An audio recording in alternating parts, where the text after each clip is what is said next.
Wala pong kamalay-malay ang mga OFW natin sa Korea na ang mga hiling nila para sa kanilang mga pamilya ay magiging wish come true na. Kaya eto po, binabalot na natin ang bongga para lalo po silang matuwa. At mamaya-maya, samahan nyo kami ha dahil isa-isa nating ihahatid ang mga regalong ito para sa kanila. Sa Balayan, Batangas, ang una naming dinayo. Sinadya namin ang pamilya ni Roderick Sichanco. Maging maayos yung paglaki niya, maging palusog siya. Inisip ko kung anong lagay nila. Nitong nakaraang Setyembre lamang nanganak ang misis ni Roderick na si Leslie. Mahirap po. Lalo na po noon nanganak ako sa baby ko. One week pa lang ako nanganak. Tapos naoperahan ako. Wala siya sa tabi ko. Tapos hindi siya makatawag sa loob ng ospital. Pero kung meron kong gustong iparating o ipaabot ng mga gifts dito sa baby mo, ano to at bakit? Siguro mga baby product. No problem, Roderick, dahil special delivery na ang iyong hiling. Wish ko lang. Natanggap na namin yung wish mo. Nandito kami sa wish ko lang. Kahit na malayo kami pa rin yung lagi mong inaalala. Yung pagtitiis mo, kinakaya mo para sa amin. Diba? Maraming salamat. Mula Balayan, sunod naming pinuntahan ang pamilya ni Mark de Luna sa Santo Tomas, Batangas. Agad naming ipinanood sa mga anak ni Mark ang kanyang mensahe. Sa inyong tatlong mga anak ko, always be a good boy, study hard. Nandito lang si Daddy. Hindi na napigilang maluha ng panganay na si John Rick nang makita ang video ng ama.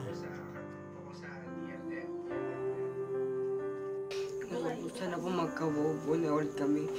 Makasama ko po siya every Christmas. Palagi po niyang wini-wish yung robot. Ang wish mong robot, eto na! Wow! Ayun o!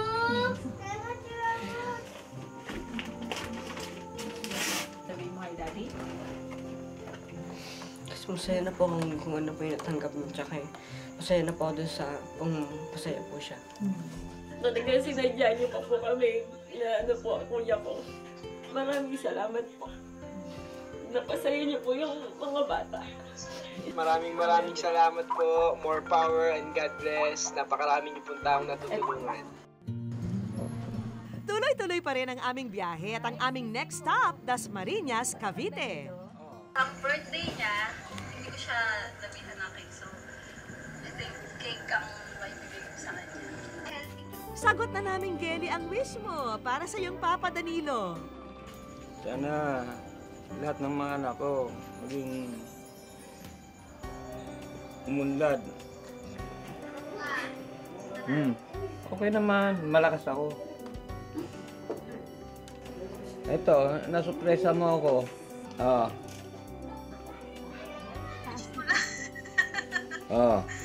Wish ko lang! Kaya Birthday, Papa! I love you, Pa! I love you.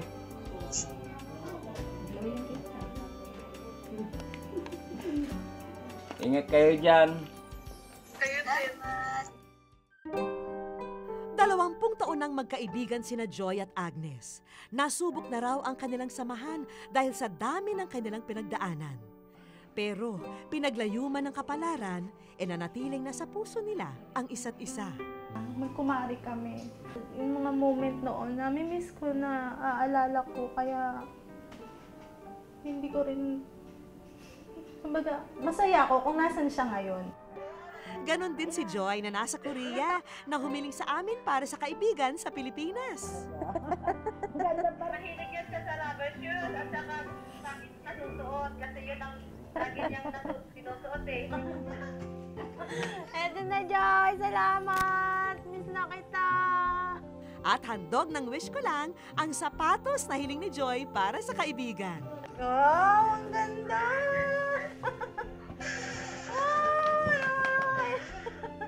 Joy, salamat!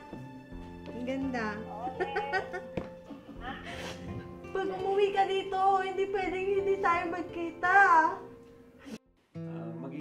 Hindi man matumbasan ang yakap at halik ng mahal sa buhay, ang sila'y mapag-ugnay sa pamamagitan ng katuparan ng hiling ay sapat ng pampainit sa Paskong ikanila'y malamig.